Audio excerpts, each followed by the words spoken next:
Film clip of the activities of STS-71. And again, the crew emblem designed by Bob McCall. The breakfast, in this case, was a lunch. And of course, the crew members again, the pilot Charlie Precourt, Nikolai Buterin, who's aboard the Mir still, the Mir 19 commander Anatoly Solovyev, Hoot Gibson, of course, our payload commander Ellen Baker, and Dr. Bonnie Dunbar and Greg Harbaugh. We walked out at early afternoon. This was a whole lot nicer day to be walking out to the orbiter than the previous attempt had been, when they had to actually put the crew van under the awning because the rain was coming down too hard, and so we had to make a quick ingress into the vehicle. There's a good shot of Hoot when we finally got the go for launch. 2 minutes, visors down, pseudo 2 on, and have a good flight. We were off and running. Most folks maybe don't realize that rendezvous started right here. We had a 5-minute launch window, and we had to wait for the moment in time when Mir's orbit was right directly overhead of us, and we could insert ourselves into the same plane that they were in. We hit that right on time on this particular day. The weather cooperated, and it was a magnificent launch. Anatoly and Nick were very impressed with the vehicle, and we were off and running with a great start here. Okay, once we got on orbit, we had an awful lot of work to do to get ready for the rendezvous. We opened the payload bay doors. You can see the docking mechanism sitting there with the 6 black dots on the forward end of it. We had just a tremendous amount of activity at the end of Flight Day 1 and then all of Flight Day 2, getting our computers ready to go, getting our rendezvous tools set up. We had 1 or 2 unexpected events, including a little work that had to be done on the handheld laser, but we got ready to go in time. We flew an intercept on the Mir that had us pick up the radius vector, or essentially come in right underneath the Mir and fly up below them all the way into docking. This was a pretty intensive period, as Bonnie and Greg have alluded to, on the flight deck, with the 3 of us flying and everyone else helping as we come in. This is a shot that you saw earlier from the Mir of the orbiter over the Red Sea. We had a very narrow corridor that we had to intercept and fly up so as not to disturb any of the solar arrays on the Mir with our plumes. And as we got into about 500 feet or so, the Mir started its maneuver to the final attitude for docking. And as it did that, we were able to start locking on with the TCS laser system, because on the end of the docking module were the reflectors that system could lock onto.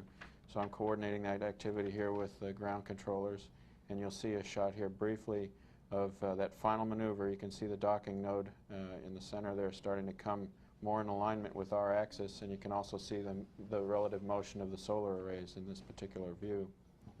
And we were pretty much at the end of this event, when the Mir was in attitude, we were ready to go on with it. As Ben had alluded, it was a very busy time. We had, again, several calls going back and forth between the Mir and the shuttle as docking occurred. We borrowed a little bit of video from the Mir 18 crew on that sequence.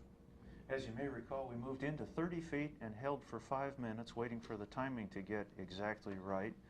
It was our objective in the course of the rendezvous not to have to fire any braking pulses towards the Mir, and we were able to work the timeliness, the closure rates, and the distances such that worked out just fine. We were able to utilize natural orbital braking to bring us all the way into docking, and never did have to fire a braking pulse all the way in. This is the actual moment of docking as seen from the aft flight deck, from one of the payload bay cameras looking out.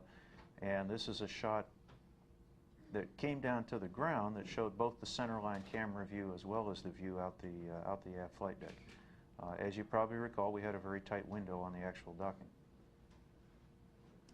Well, this was the hard part. We had 6 people with cameras on one side of the hatch and 2 people with cameras on the other side of the hatch. And of course, everybody wanted to get a good picture. We had a variety of different cameras, stills, videos, IMAX, you name it, we had it. We didn't want to miss the hatch opening and the handshake, and you'll see we're flashing lights in each other's faces here. But it was an awfully exciting time, and we just couldn't wait to get that hatch open and greet our comrades. We had been training and preparing for this moment for so long over the preceding year, working together with the Mir 18 and the Mir 19 crews. When the actual moment came, we found ourselves looking around and saying, are we really here, and have we really made this work?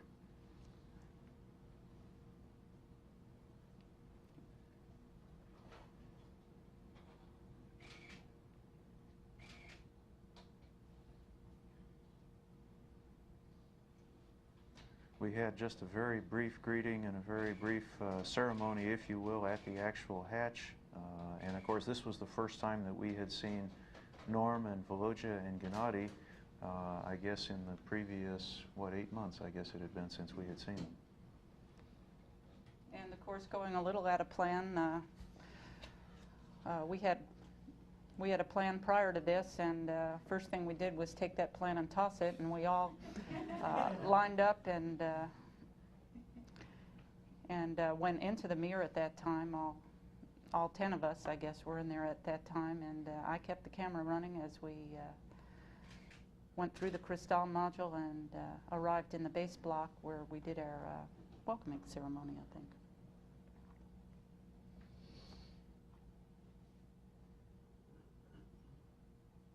So there we were, all accumulating ourselves in the base block or the core module. Obviously elated, really happy to see Gennady and Volodya and Norm, and they were, I think, happy to see us. I think it's the first time there have been 10 human beings in one spacecraft, and to commemorate the occasion, Bonnie put a STS-71 crew patch up on one of their comm pieces of equipment. The following day, then, we congregated back in the space lab, and we performed a gift exchange, and we also mated a model of the Mir space station with the space shuttle. A little bit adrift.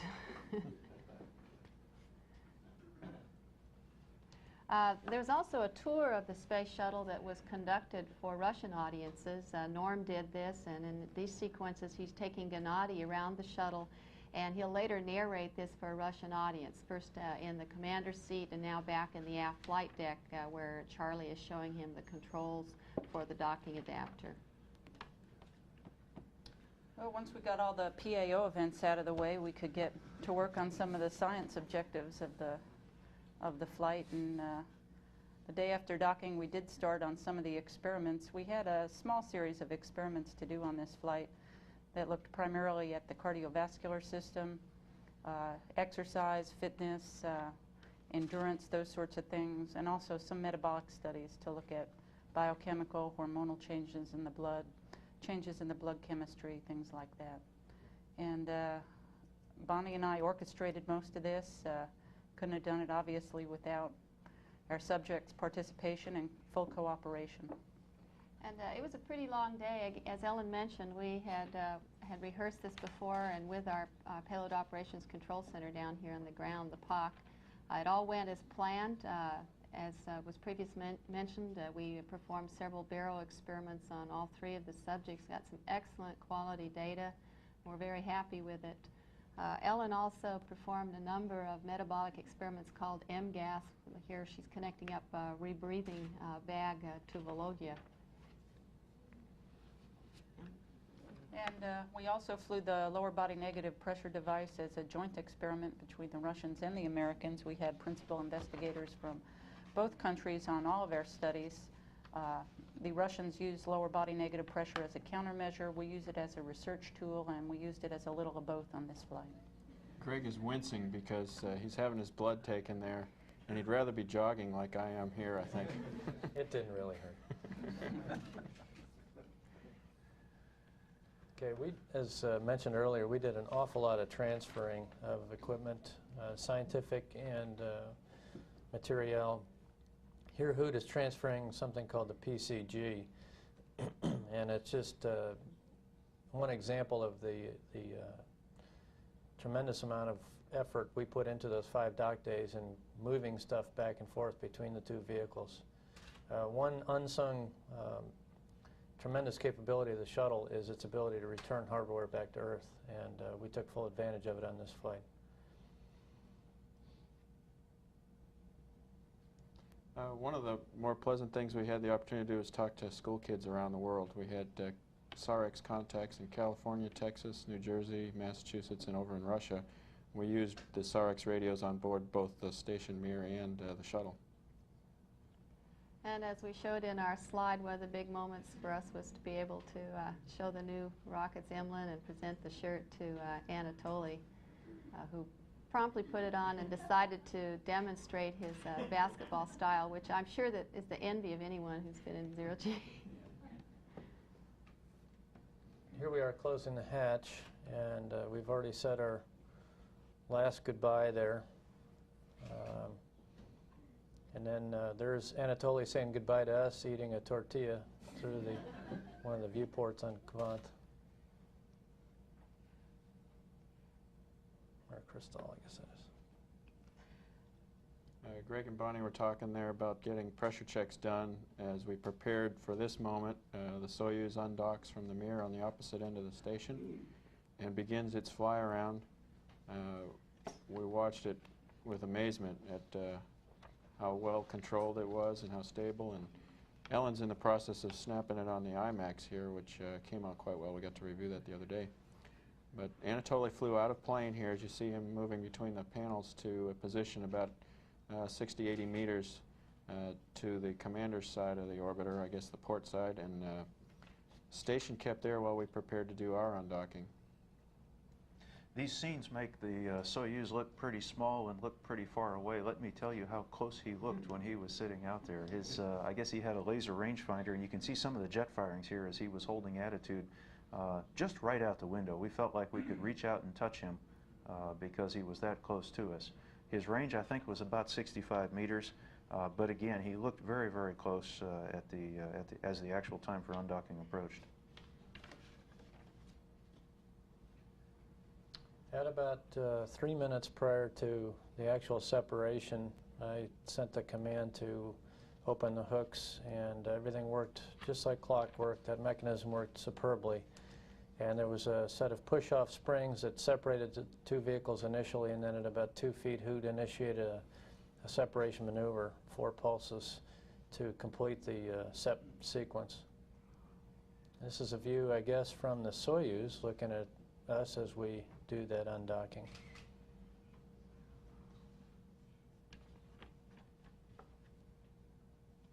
Of course, when we finally separated, the Mir-18 crew came up, waved goodbye. We had some exchanges on the VHF radio as well as we said sayonara. You're also seeing on the left there the Soyuz redocking. It was a little departure from our plan to dock an orbit later, but you can just see it start to close in there. Anatoly did an excellent job. I was in the commander's seat, and he flew from the port side to the starboard side of the vehicle and did a very smooth redocking.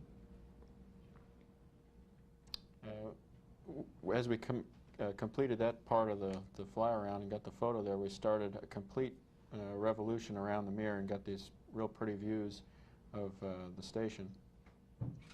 And here you can see it rotating.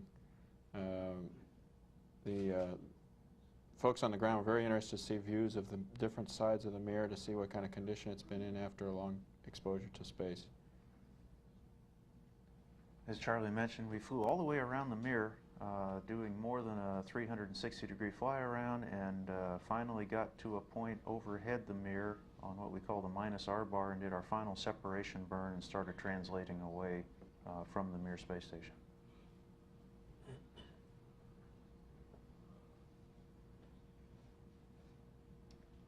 Well, shortly after that, we continued our work in the lab. Of course, one of the things that would be important for Norman and his crew members to do is to maintain their conditioning in anticipation of entry. The intent was to exercise twice a day. I think we missed that a few times for those guys, but they did manage to get some of their exercise in. And another modification we did was to use the recumbent seats at the shuttle.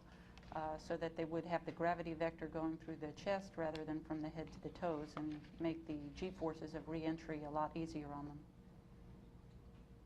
This, of course, shows the shuttle as we re-entered, flew around the hack, and came down final approach.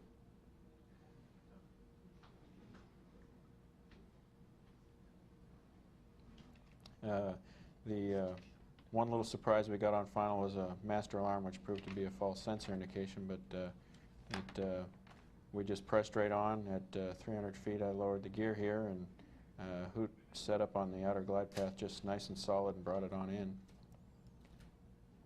We were a relatively lightweight orbiter, about 219,000 pounds coming in for landing, so we were shooting at a 195 knot touchdown as opposed to the heavyweight flights where we shoot at 205 knots.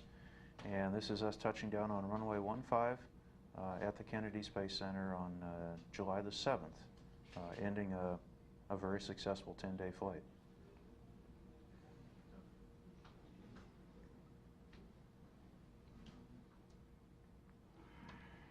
We, of course, used the drag chute. We had a normal drag chute deploy. For this landing, we had a little bit of crosswind, not enough to cause us any real difficulty, and we're able to fly a normal approach and landing all the way through the drag chute deployment and drag chute jettison that you see here.